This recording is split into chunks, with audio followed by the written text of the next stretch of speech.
तुमसे दान मांगा, भैया दे दो कुछ, तुमने दे दिया 1000 रुपया, अब जाके मछली के पकौड़े खा रहा है, साथ में 800 की बोतल खरीद ली, तो कहाँ गया तुम्हारा दान?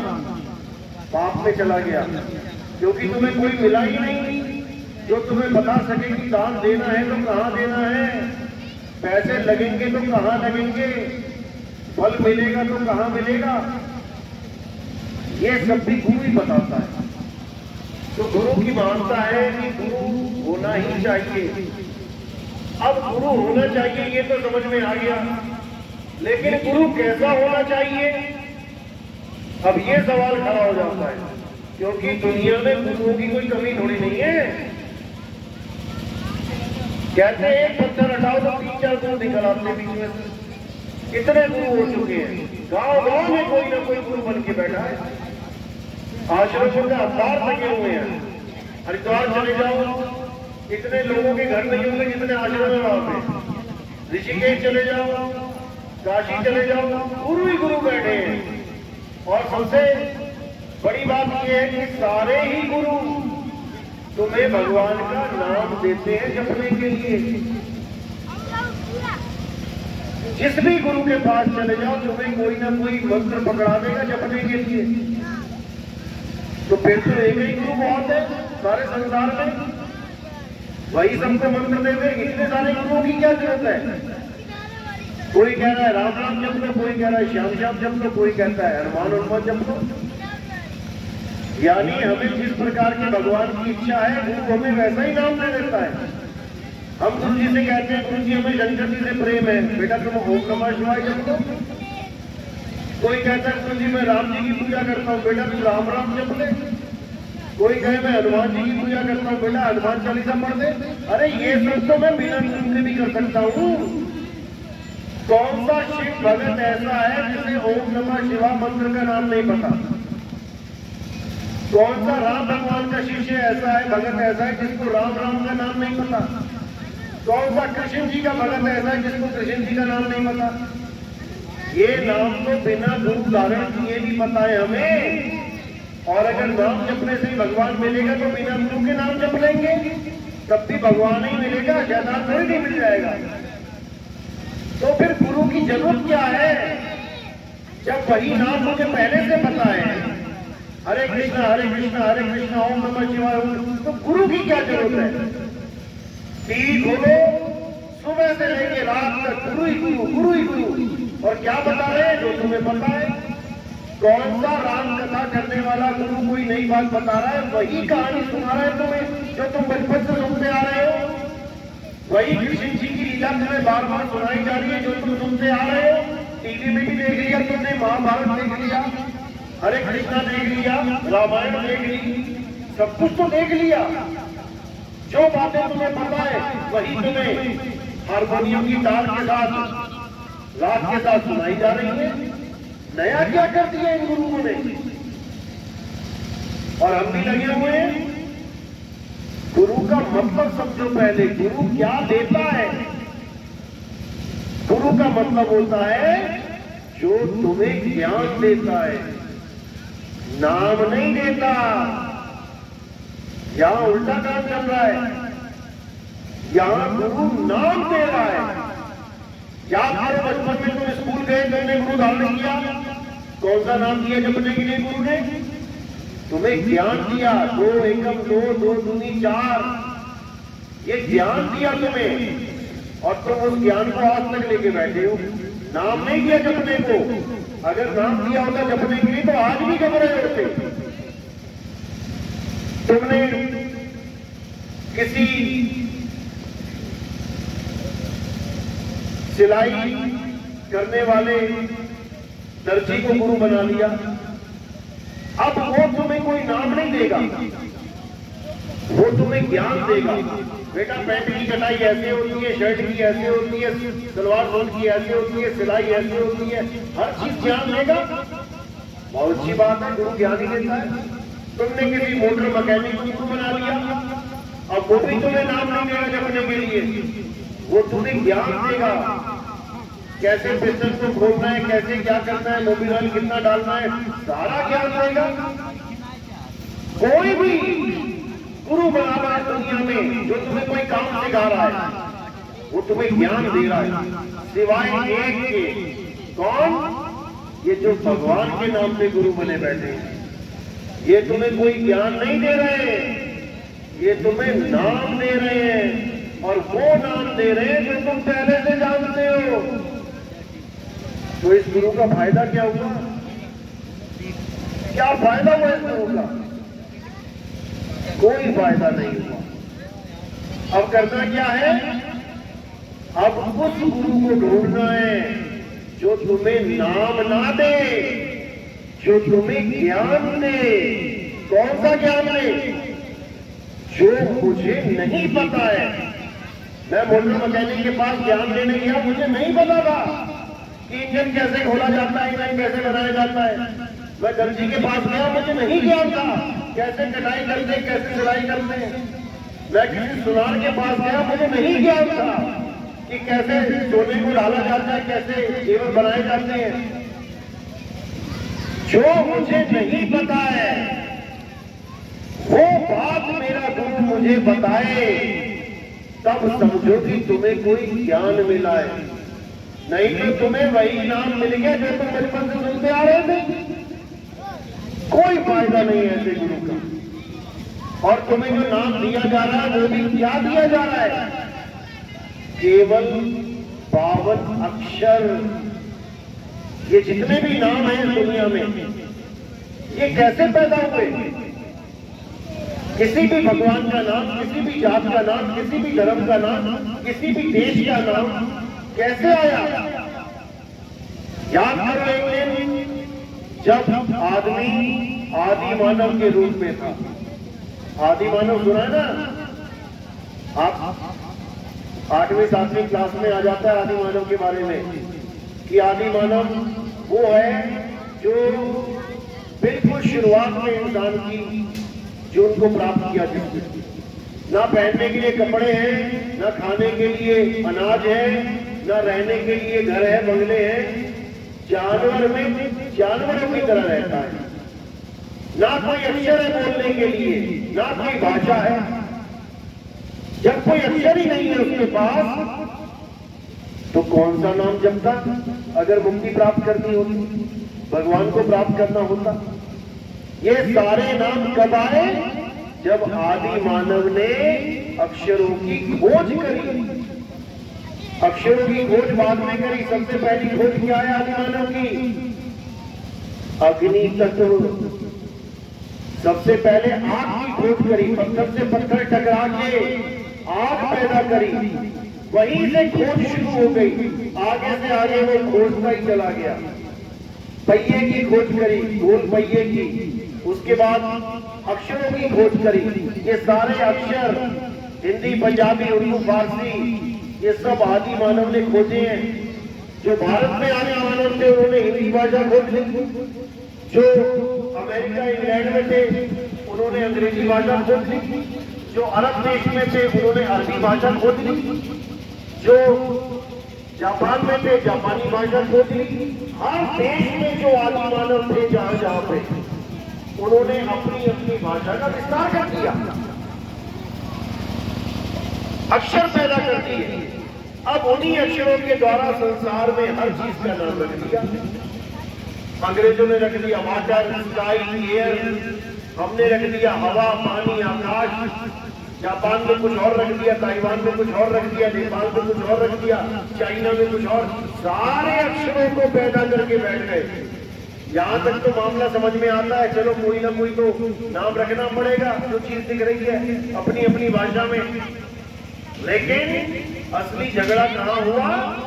जब भगवान के नाम रख दिए। एक ने नाम रख दिया अल्लाह, एक ने रख दिया राम, एक ने रख दिया वाहिगुरु, एक ने रख दिया गॉड। अब झगड़ा मच गया। मेरा अल्लाह बड़ा नहीं, मेरा वाहिगुरु बड़ा नहीं, मेरा गॉड बड़ा। कभी पानी को तो झगड़ा नहीं हुआ, जल बड़ा कि वाटर बड़ा कि नीर बड़ा कि धुएं बड़ा कि पानी बड़ा, कोई झगड़ा नहीं।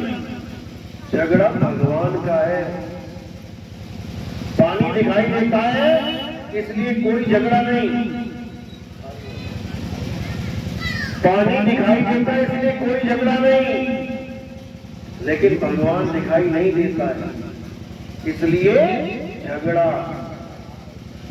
अब बस ये समझना है कि जब ये अक्षर नहीं थे तब कोई नाम नहीं था, ना मेरा नाम, ना तुम्हारा नाम, ना किसी जात का नाम, ना किसी धर्म का नाम, ना किसी पंथ का नाम।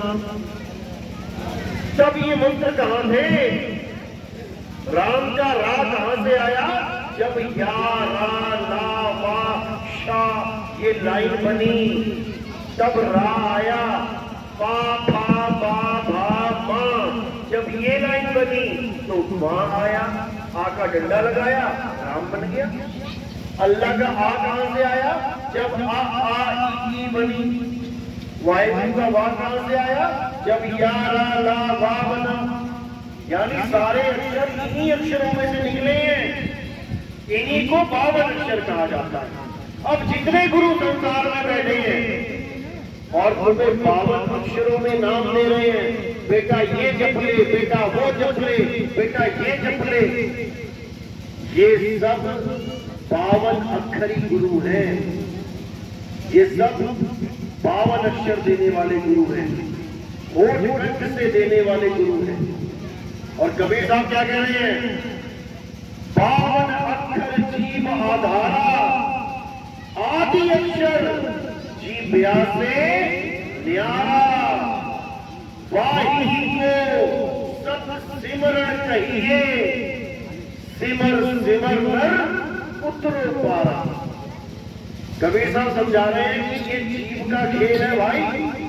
कोई अल्लाह कर रहा है, कोई राम राम कर रहा है, कोई वाहिगुरु वाहिगुरु कर रहा है, सब जीव का खेल है। अगर हमारी जीव ना होती या किसी की जीव कट जाए, अब कौन सा नाम लेगा भगवान का? यानी जीव नहीं तो नाम नहीं, यानी भगवान का नाम भी खत्म हो जाएगा जीव नहीं तो। ऐसा नहीं है। कबीर साहब कह रहे हैं होठ कंठ लागे नहीं। जो सच्चा नाम है परमात्मा का, उसमें होठ और कंठ लगते ही नहीं है। होठ कंठ वैसे जो दर्शक मीडिया पर देखा है ना, नहीं उच्चार और गुप्त वस्तु को चोलक है, ठीक है। जो असली गुरु है वो तुम्हें ये होठ कंठ जीव से निकलने वाले नाम नहीं देता, वो इन नामों को छुड़ा देता है। अगर तुम जप भी रहे हो किसी गुरु से नाम लेके, कोई 5 नाम जप रहा है, ज्योत निरंजन ओंकार रारंकार सोहम सतनाम, कोई 7 नाम जप रहा है, ओम कलियम हरियम शरियम सोहम सत्यम, कोई 3 नाम जप रहा है, सतगुरु शिवागुरु शिवगुरु राम, कोई 7 में नाम जप रहा है। ये सारे नाम सच्चा गुरु छुपा देता है, नहीं जपना तुम्हें। भगवान को पाने में नहीं, भगवान को ना पाने में सबसे बड़ा कारण है नाम जाप। तुम नाम जपते हो इसलिए तुम कभी भगवान को पा ही नहीं सकते। भगवान को जपना नहीं है उसके नाम को, भगवान को खोजना है। जब प्यास लगती है तो पानी पानी जपना शुरू कर देते हो क्या? या पानी खोजना शुरू कर देते हो? चाहे घर में ही बैठे हो अपने, प्यास लगी तो कहां भागते हो? रसोई की तरफ।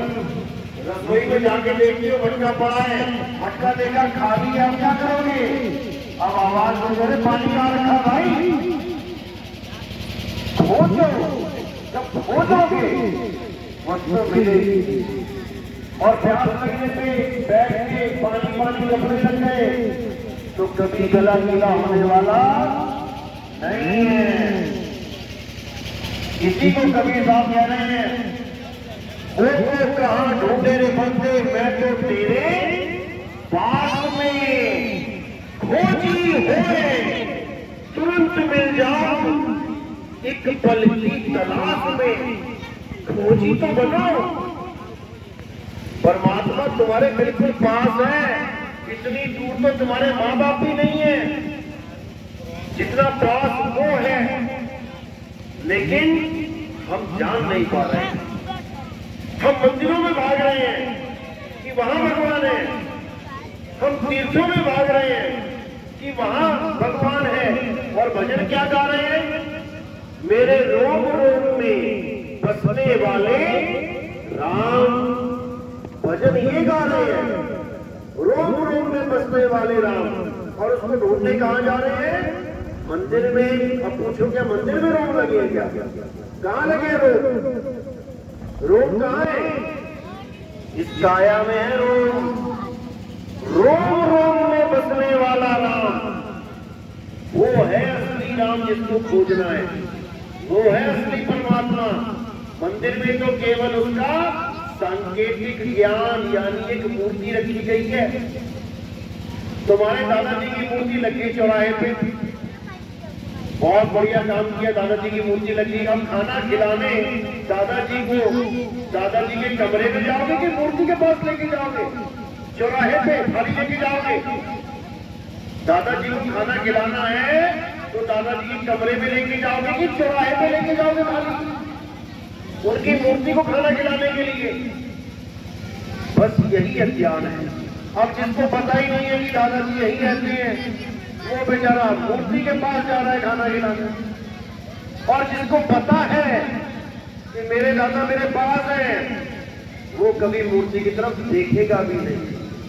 इसी प्रकार जब हनुमान जी को पूछा गया कि भाई तुम्हारे राम तो जाने वाले हैं, अब तुम कैसे उनका दर्शन करोगे? तो हनुमान जी ने क्या एड्रेस बताया था?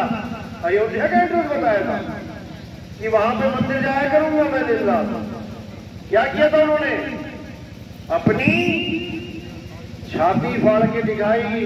देखा ना सीन छाती वाला? कौन बैठा छाती में? राम बैठे हैं छाती में। यानी मेरा राम मुझ में बैठा है, मुझे किसी मंदिर में जाने की जरूरत नहीं है। लेकिन ये तब होगा जब तुम गुरु धारण करोगे। वो गुरु तुम्हें समझाएगा कि बेटा तेरा राम कहां बैठा है। नहीं तो अगर उस राम के पास जा रहे हो जो मंदिर में बैठा है, तो पता लगा कि कोई चोर घुसा और राम जी की मूर्ति ही अष्टधातु की उठा के ले गया। गल्ले टूट जाते हैं, मंदिरों के घंटे चोरी हो जाते हैं। देखो अखबारें भरी पड़ी हैं, यहाँ तक कि भगवान की मूर्ति को ही उठा के ले जाते हैं इंटरनेशनल मार्केट में बेचने के लिए। बताओ, भगवान ही उठा के ले गए। इसी को समझना है। असली राम, उसको कोई हाथ भी नहीं लगा सकता। कौन है असली राम? उसका नाम है आत्म राम। कभी सुना है आत्म राम? आत्मा का नाम सुना है? ये आत्मा ही असली राम है, जिसके लिए कृष्ण जी ने गीता में समझाया, हे अर्जुन, ये आत्मा अजन्मा है, नित्य है, शाश्वत है। इस आत्मा को ना तो कोई शस्त्र काट सकता है, ना अग्नि जला सकती है, ना वायु सुखा सकती है, ना जल भिगो सकता है। ये है असली आत्मा, आत्म राम। इसी को जानना है। जिसको शस्त्र काट दे, जिसको पानी डुबो दे, जिसको हवा सुखा दे, अग्नि जला दे, वो असली राम नहीं है। शरीर असली राम नहीं है। तुम राम जी के शरीर को राम समझ बैठे हो, जिसको पानी ने डुबा दिया था। अंत में राम जी कहां गए थे लीला करके? कैसे लीला समाप्त हुई? शरीर कैसे खत्म हुआ? जल समाधि लेके जल में डूब के प्राण त्याग किए उन्होंने। जिसको पानी ने गला दिया वो राम नहीं है। राम वो है जो उस शरीर को जला रहे थे। उसको पानी नहीं गला सकता।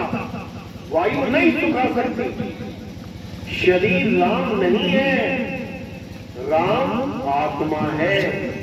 यही गीता में समझाया अध्याय 2 में, हे अर्जुन तू और मैं शरीर नहीं है।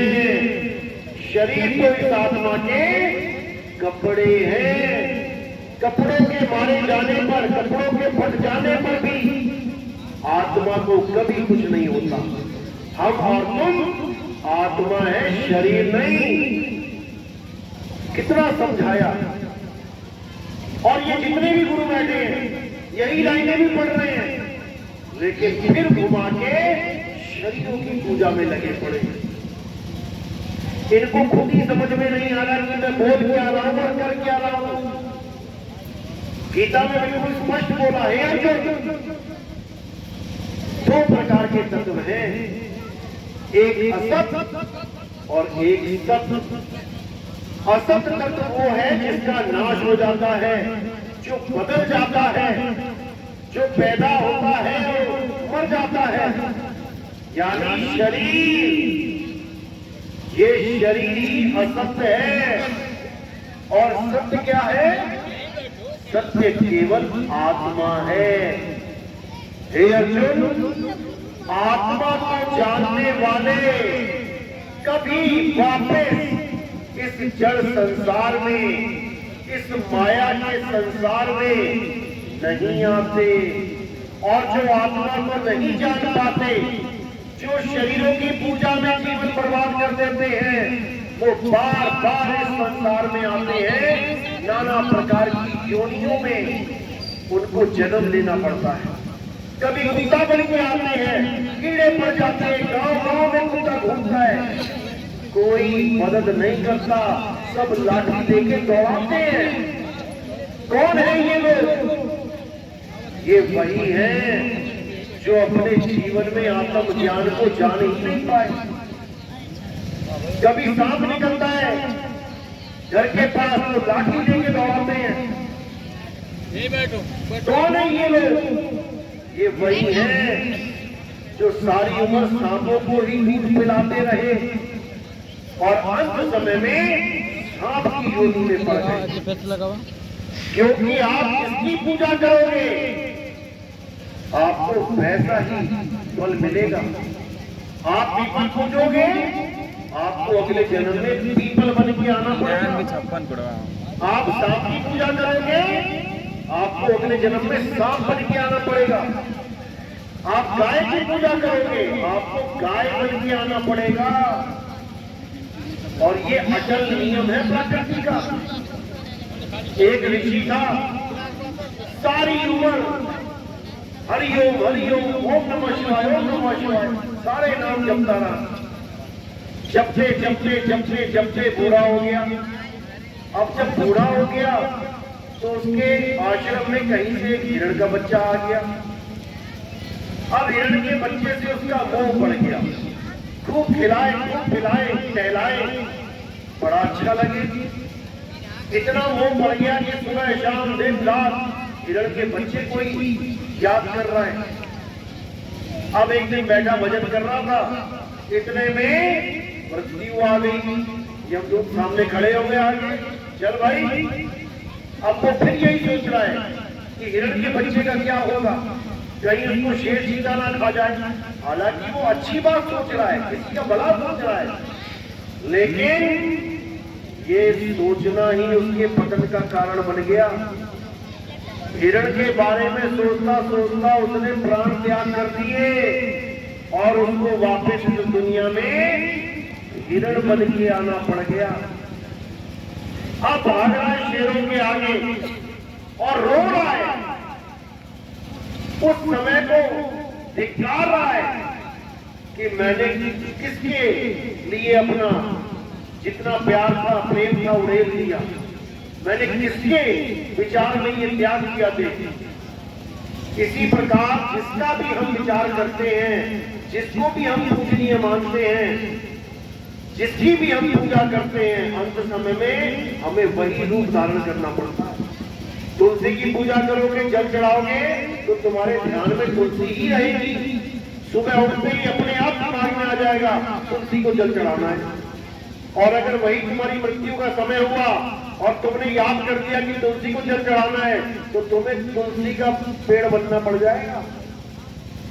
ये इतना खतरनाक जाल है। इसलिए कबीर साहब कहते हैं कि भाई इस माया को, जड़ वस्तुओं को त्यागो और किसको ध्याओ? आत्मा को ध्याओ।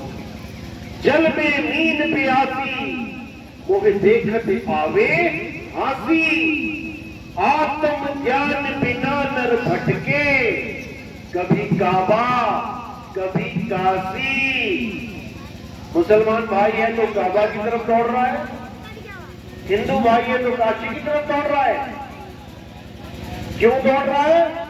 कि मैं भगत कहाऊंगा, मैं भगवान के दर्शन करके आऊंगा। और कबीर साहब की नजरों में क्या है? वो कह रहे हैं भटके, कि तुम भगवान के पास नहीं जा रहे हो, बल्कि तुम भटक जा रहे हो। तुम भटक गए। वो भगवान अल्लाह वाहिद गॉड कहीं बाहर नहीं है, वो तुम्हारे पास है। वो को कहा ढूंढ रे बंदे, मैं तो तेरे पास में। ना मंदिर में, ना मस्जिद में, ना काबे कैलाश में, ना मैं छत में, ना मैं तप में, ना एकांत निवास में। खोजी होए तुरंत मिल जाऊं एक पल की तलाश में। और कहे कबीर सुनो भाई साधो, मैं तो हूं विश्वास में।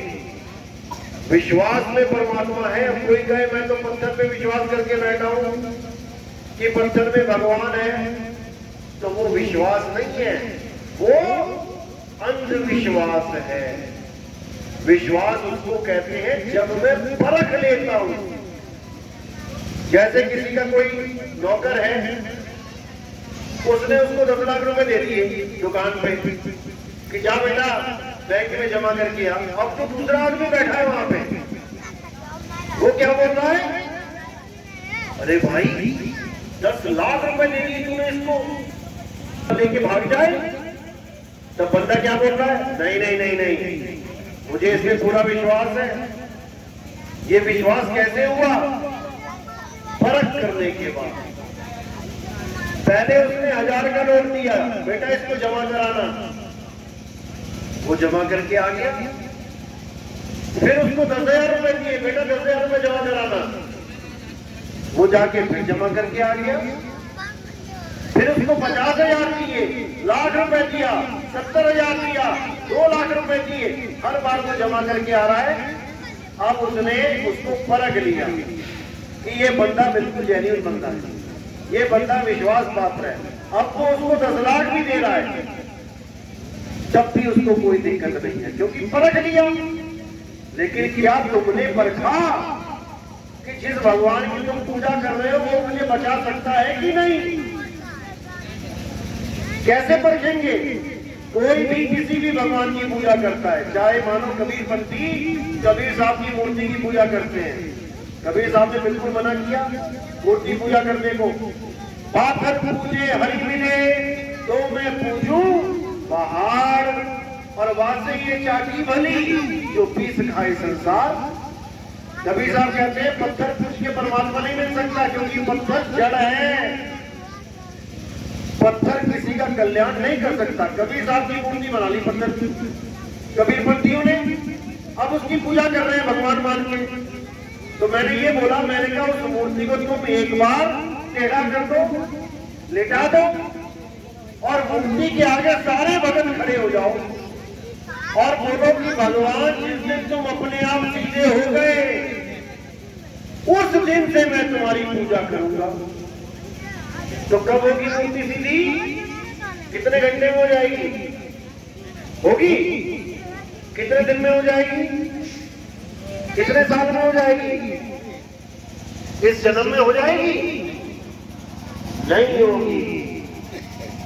तो उस भगवान की पूजा कर रहे हो तो टेढ़ा से सीधा नहीं हो पा रहा है। और कबीर साहब उस भगवान की पूजा करवाते हैं जिसकी वजह से तुम टेढ़े से सीधे होते हो। एक बच्चे को लेटा दो, एक मूर्ति को लेटा दो, मूर्ति को बोलो सीधा हो जा, और एक बच्चे को बोलो बच्चा सीधा हो जा, कौन सीधा होगा? एक बच्चा सीधा हो जाएगा। अब जो ताकत उस बच्चे को सीधा करने में मदद कर रही है वो है राम, वो मूर्ति राम नहीं है जो टेढ़ी से सीधा भी नहीं हो पाई। तभी तो मंदिर लूट लिए जाते हैं। तुम्हारे सामने कोई चोर लूट सकता है तुम्हारे घर को? चोर भी ये देखेगा कि घर वाला घर में ना हो, बाहर ताला लगा हो, तब जाके वो कहीं से खिड़की में से घुसेगा। लेकिन जितने मंदिर लूटे गए भगवान सामने खड़े थे, भगवान सामने खड़े थे, भगवान के सामने ही लूट लिया गया मंदिर। अब बताओ, और अगर तुम वहां खड़े होते, तुम मंदिर में खड़े हो, कोई गल्ला निकाल के लेके जा रहा है, तुम जाने लोगे क्या? नहीं जाने लोगे। तो भगवान कहाँ है? मूर्ति में या तुम्हारे अंदर? तुम्हारे अंदर है। मुझ में राम, तुझ में राम, सब में राम समाया, सबसे कर लो प्रेम जगत में कोई नहीं पराया। ये सारा झगड़ा केवल अक्षरों का है। मुसलमान कह रहा है मैं तो अल्लाहू अकबर बोलूंगा, हिंदू कह रहा है मैं तो राम राम बोलूंगा, सिख कह रहा है मैं तो वाहिगुरु वाहिगुरु जपूंगा, और ईसाई कह रहा है मैं गॉड गॉड करूंगा। झगड़ा केवल नामों का है, और ये झगड़ा कभी शांत हो ही नहीं सकता। कितने साल हो गए, कितने हजार साल हो गए, आज तक हिंदू मुसलमान सिख ईसाई एक नहीं हो पाए। क्यों नहीं हो पाए? क्योंकि ये सारे अक्षरों के पीछे लगे हुए हैं। अक्षरों को छोड़ो और आत्मा को जानो, आत्म ज्ञान को जानो। किसके पास आत्मा नहीं है? आप लोग यहाँ आए हो, आत्मा साथ लेके आए हो ना, घर तो नहीं छोड़ा है। सब अपनी अपनी आत्मा लेके आए हो, लेकिन किसी को आत्मा का ज्ञान ही नहीं है। हिंदू के पास भी आत्मा है, मुसलमान के पास भी आत्मा है, सिख के पास भी आत्मा है, और ईसाई के पास भी आत्मा है। लेकिन चारों को उस आत्मा का ज्ञान ही नहीं है। इसीलिए कबीर साहब कह रहे हैं आत्म ज्ञान बिना नर भटके, कभी काबा कभी काशी, चारों ही धर्म भटक रहे हैं। और ये चारों एक कब होंगे? जब एक आत्म देव को जान लेंगे, तब ये चारों एक हो जाएंगे। इनको पता लग जाएगा जिसको मैं अल्लाह कह रहा हूं अरे वो राम है वही है, जिसको मैं गॉड कह रहा हूं ये वाहिगुरु वही है। सारा झगड़ा खत्म हो जाएगा। लेकिन झगड़ा कोई खत्म करना चाहता ही नहीं, सब पावन अक्षरों में उलझे पड़े हैं। इसीलिए कबीर साहब कह रहे हैं, बार बार समझा रहे हैं कि अगर एक होना है तो आत्म ज्ञान को जानो। क्या है आत्म ज्ञान? आत्म ज्ञान का मतलब ये नहीं है कि कोई राम राम जपने लग जाए, या मुसलमान अल्लाह अल्लाह जपने लग जाए, सिख वाहिगुरु वाहिगुरु जपने लग जाए, हो जाएगा आत्म ज्ञान। नहीं होगा। आत्म ज्ञान का मतलब है अपना ज्ञान। मुझे किसी और का नाम नहीं जपना है, मुझे अपने बारे में पता करना है कि मैं क्या हूं। जैसे आत्म कथा का मतलब क्या है? अपनी कथा लिखना, किसी और की कथा नहीं लिखना। अपनी कथा लिखना ही आत्म कथा है। आत्म हत्या, खुद की हत्या करना, किसी और की नहीं। खुद की हत्या करना आत्म हत्या है। आत्म रक्षा, खुद की रक्षा करना, ना कि किसी और की रक्षा करना आत्म रक्षा है। आत्म निर्भर, खुद पे निर्भर हो जाना, ना कि किसी और पे निर्भर रहना आत्मनिर्भर कहलाता है।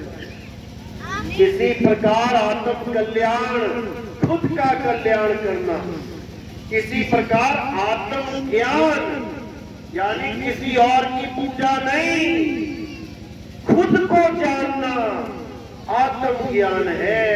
और खुद को जाने बिना परमात्मा को नहीं जान पाओगे। जब लगना चीनोगे आत्म, तब लगना मिली है परमात्म। आत्म चीने परमात्म चीने, संत कहावे सोए, यह भेद काया से न्यारा, पूछे बिरला कोई। जब तक आत्मा को नहीं जानोगे परमात्मा नहीं मिलेगा। जब तक दूध तक नहीं पहुंचोगे तब तक घी नहीं मिलेगा।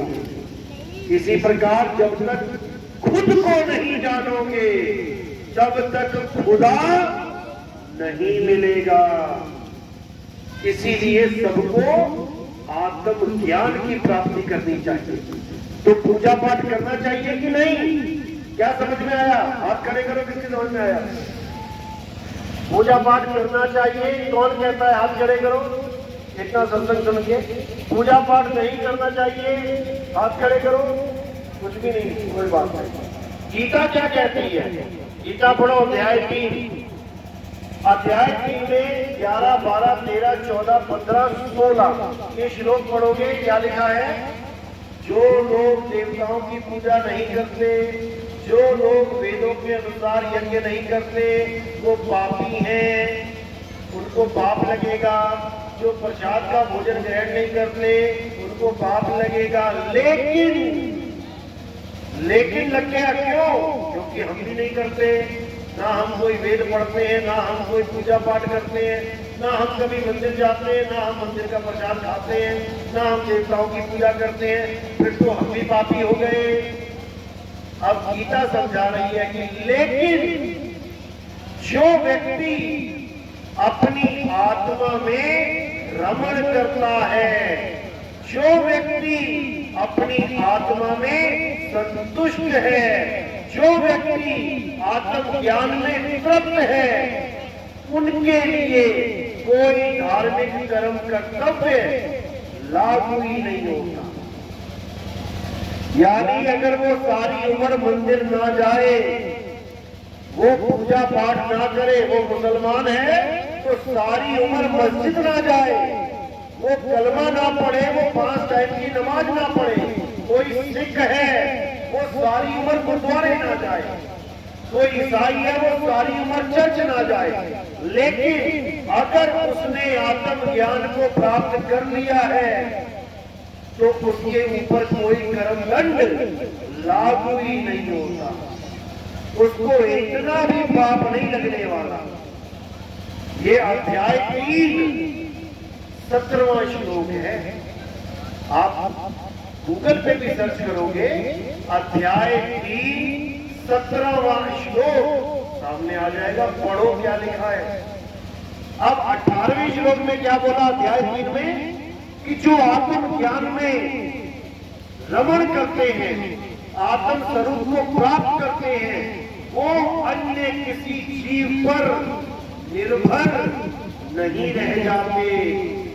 यानी अब उसका कल्याण करने के लिए कोई और नहीं आएगा, वो स्वयं ही अपना कल्याण कर देगा, क्योंकि उसने उसको जान लिया है जो सब में रमता राम है।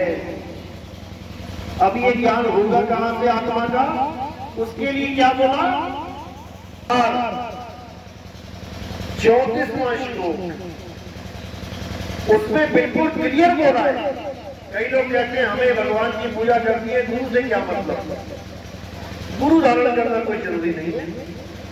अध्याय 4 34वां श्लोक कहता है कि हे अर्जुन, जो आत्म ज्ञान मैंने रणभूमि में तुझे समझाया है, यानी जो बोल के पूरी बात मैंने समझा दिया है, उस आत्म ज्ञान को प्राप्त करने के लिए तुम किसी ऐसे गुरु की शरण में जाओ जिसने आत्मा को जान लिया है, जिसने आत्म ज्ञान को प्राप्त कर लिया है। केवल वही गुरु तुम्हें तुम्हारी आत्मा का ज्ञान दे सकता है। नहीं तो और इस दुनिया में कोई नहीं दे सकता। मंत्र दे सकते हैं, मूर्तियां दे सकते हैं, तीर्थों में जाने का आदेश दे सकते हैं, नदियों में नहाने का आदेश दे सकते हैं, लेकिन आत्म ज्ञान नहीं दे सकते। और जब तक तुम्हें आत्म ज्ञान नहीं होगा, किसी का कल्याण होने वाला नहीं है। अब कई लोग ये मान के बैठे, हम तो गंगा जी स्नान कर लेते हैं साल में एक बार, सारे पाप धुल जाते हैं, हमें तो मुक्ति मिल जाएगी। बड़ी सोचने वाली बात है।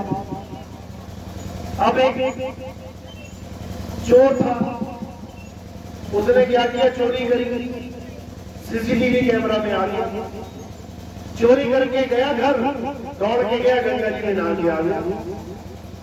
अब सीसीटीवी कैमरा में आ गया तो पकड़ा गया। अब जज के सामने खड़ा, अब जज पंडित जी है, जज मिश्रा जी है।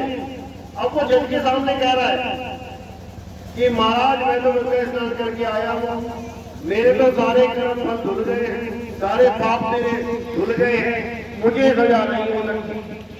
होगी कि नहीं होगी? कोई बंदा कत्ल करके और गंगा में डुबकी मार के जज के सामने बोले कि मैं तो गंगा जी में स्नान करके आ गया, मेरा तो पाप हट गया, सजा होगी कि नहीं होगी? होगी। तो फिर गंगा ने कहां पाप काटा? अगर पाप काट दिया होगा उसमें सजा होने का मतलब ही नहीं है। अरे तुम्हारे पाप छोड़ो, जो गंगा पुत्र भीष्म पितामह है, गंगा जी के अपने पुत्र, जब उनको तीरों से छेद के लेटा दिया गया, तब क्या हुआ? तब भीष्म पितामह ने अपने 100 जन्म याद किए, 100 जन्म तक एक भी पाप नहीं किया था उन्होंने। बड़ी चिंता में पड़ गए, हैरानी में कि ये मुझे कौन से कर्मों का फल मिल रहा है। 100 जन्म तक मैंने एक चींटी तक नहीं मारी। तब कृष्ण जी को याद किया। जब कृष्ण जी आए तो उन्होंने बोला कि ये कौन से कर्म का फल मिल रहा है मुझे। तब उन्होंने कहा कि भाई तू 100 जन्म देख रहा है, 101वां जन्म देख। जब तू एक राजा था, रथ में जा रहा था, सामने से एक सांप गुजरा, सांप को देख के घोड़ा खड़ा हो गया, आगे न बढ़ पाए और सांप भी रास्ते में खड़ा हो गया। तब तुम उठे, तुमने तलवार से उस सांप को उठा के जब फेंका रास्ता क्लियर करने के लिए, तब तुमने पलट के एक बार भी सांप को नहीं देखा कि मैंने उसे फेंका कहां है, और तुम सीधे चले गए। तुमने मारा नहीं सांप को, तुमने केवल उठा के फेंका। लेकिन सांप कहां जाके गिरा? कांटों की झाड़ियों में। और इतने कांटे लग गए उस सांप को, इतने कांटे लग गए कि कांटों पे ही पड़ा पड़ा पड़ा पड़ा पड़ा सूख के मर गया। उन्हीं कांटों का फल ये तुझे तीरों के रूप में मिल रहा है। इतने तीर तेरे अंदर छेदे गए हैं, इतने ही कांटे उस सांप को चुभे थे, उसका फल तुझे भुगतना पड़ रहा है। सोचो, 101वां जन्म, उसका फल इतना खतरनाक है। हमारे सोचो कितने कर्म है, कितनी बार हमने जानवरों को मारा, बकरियों को काट दिया, मुर्गियों को मार दिया। कहां तुम भुगतोगे जाके? तुम्हारी ऐसी दुर्गति होगी कि तुम्हारी हालत खराब हो जाएगी। लेकिन ये सब तब खत्म हो सकता है अगर तुम आत्म ज्ञान को जान लो, क्योंकि यमदूत तो पकड़ेंगे आके, यमदूत पकड़ेंगे तुम्हें आके। कब नहीं पकड़ पाएंगे? जब तुम स्वयं आत्मा हो जाओगे, क्योंकि आत्मा को ना तो कोई शस्त्र काट सकता है, ना अग्नि जला सकती है, ना वायु सुखा सकती है, ना जल भिगो सकता है। तो यमदूत कहां से पकड़ेगा? यमदूत कहां से तुम्हें नरकों की आग में डालेगा, जब आग तुम्हें छू ही नहीं पाएगी। बस तुमने ये फार्मूला अपनाना है। शरीर छोड़ने से पहले पहले आत्मा का ज्ञान प्राप्त कर देना है। और आत्मा तुम ऑलरेडी हो। मारे इसलिए जा रहे हो क्योंकि अपने आप को शरीर मान बैठे हो। मैं आदमी, मैं औरत, मैं बच्चा, मैं बूढ़ा। अरे तुम आदमी, औरत, बच्चा, बूढ़ा नहीं हो, तुम आत्मा हो। तुम तो इस आदमी, औरत, बच्चा, बूढ़ा शरीर को चला रहे हो। एक दिन इसी को छोड़ के चले जाओगे। इसलिए अपने आप को पहचानो कि तुम क्या हो। और जब तुम जान जाओगे कि मैं आत्मा हूं, तो तुम्हारे अंदर ही परमात्मा छुपा हुआ है। याद रखना इस बात। जीव तिल माही तेल है, जीव चकमक में आग, और तेरा साईं तुझ में है। जाग सके तो जाग, तेरा साईं तुझ में है। ये बाहर के मंदिर मस्जिदों में नहीं है, ये तो तुमने बनाए हैं। तुमने बनाए हैं, एक दिन टूट जाएंगे, पुराने हो जाएंगे। उसको जानो जो कभी टूट नहीं सकता, पुराना नहीं हो सकता। वो आत्मा है और ये आत्मा ही सनातन है। कोई शरीर सनातन नहीं है जो पैदा हुआ और मर गया। अध्याय 2 24वां श्लोक पढ़ो, जो कहते हैं हम सनातनी हैं, हम सनातनी हैं। और पूजा किसकी कर रहे हैं? शनिदेव की। पूजा किसकी कर रहे हैं? हनुमान जी की। पूजा किसकी कर रहे हैं? राम जी की। पूजा किसकी कर रहे हैं? विष्णु जी की। वो कह रहे हैं हम सनातनी हैं। सनातनी का तो मतलब भी नहीं पता उन्हें। सनातनी का मतलब कहां लिखा है? गीता में अध्याय 2 24वां श्लोक पढ़ो। हे अर्जुन, ये आत्मा अजन्मा है, नित्य है, शाश्वत है, पुरातन है, अचल है, अपोल है, अटोल है। यही सत्य सनातन है। ये आत्मा ही सत्य सनातन है। और आत्मज्ञानी ही असली सनातनी है। शरीरों की पूजा करने वाले सनातनी नहीं होते। ये गीता का ज्ञान है, इस ज्ञान को कोई काट नहीं सकता। लेकिन लोग नहीं समझ पा रहे हैं, इसलिए ये झगड़े मचे हुए हैं। आत्मा का ज्ञान सारे धर्म के लोगों को हो जाए तो सारे एक हो जाएंगे, विरोध रह ही नहीं जाएगा, क्योंकि सभी आत्मा हो जाएंगे। जब शरीर ही नहीं रहे तो धर्म जात पात कहां से आएगी? ये तो सब शरीरों का खेल है, अक्षरों का खेल है। तो आत्मज्ञान ही सबसे श्रेष्ठ ज्ञान है, जो गीता में, संतों की वाणियों में हर जगह आपको मिल जाएगा। बस ढूंढो तो सही।